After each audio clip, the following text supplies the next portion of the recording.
بسم الله الرحمن الرحيم. تبارك الذي بيده الملك وهو على كل شيء قدير، الذي خلق الموت والحياة ليبلوكم أيكم أحسن عملا وهو العزيز الغفور، الذي خلق 7 سماوات طباقا ما ترى في خلق الرحمن من تفاوت فارجع البصر هل ترى من فطور ثم ارجع البصر كرتين ينقلب إليك البصر خاسئا وهو حسير، ولقد زينا السماء الدنيا بمصابيح وجعلناها رجوما للشياطين وأعتدنا لهم عذاب السعير، وللذين كفروا بربهم عذاب جهنم وبئس المصير، إذا ألقوا فيها سمعوا لها شهيقا وهي تفور تكاد تميز من الغيظ، كلما ألقي فيها فوج سألهم خزنتها ألم يأتكم نذير، قالوا بلى قد جاءنا نذير فكذبنا وقلنا ما نزل الله من شيء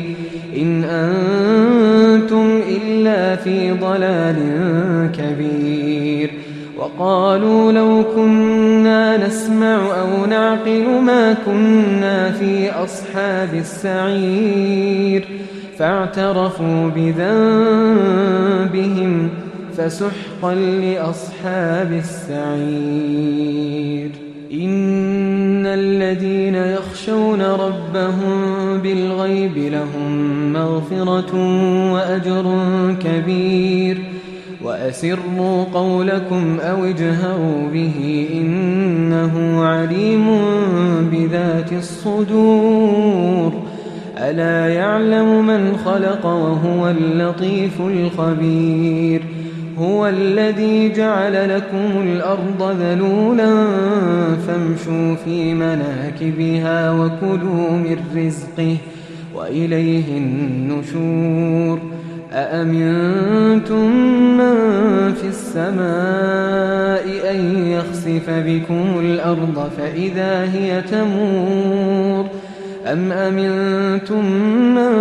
في السماء أن يرسل عليكم حاصبا فستعلمون كيف نذير، ولقد كذب الذين من قبلهم فكيف كان نكير، أولم يروا إلى الطير فوقهم صافات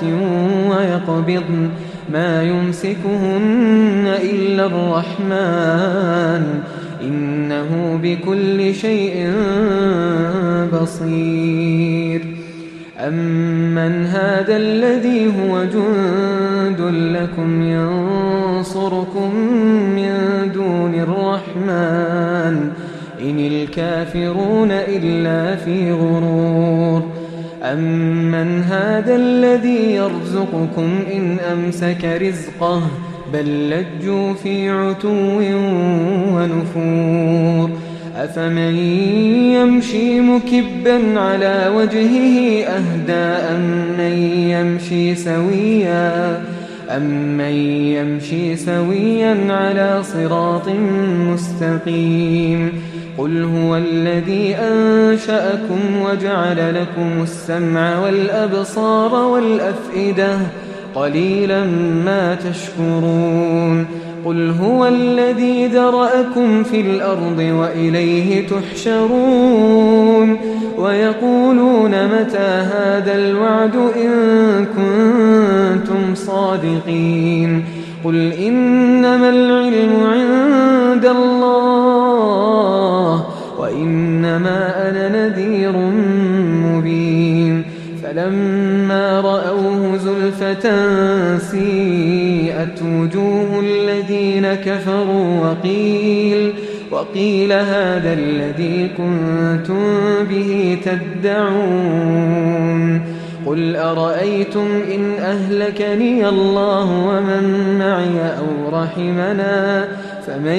يجير الكافرين من عذاب أليم قل هو الرحمن آمنا به وعليه توكلنا فستعلمون من هو في ضلال مبين قل أرأيتم إن أصبح ماؤكم غورا فمن يأتيكم بماء معين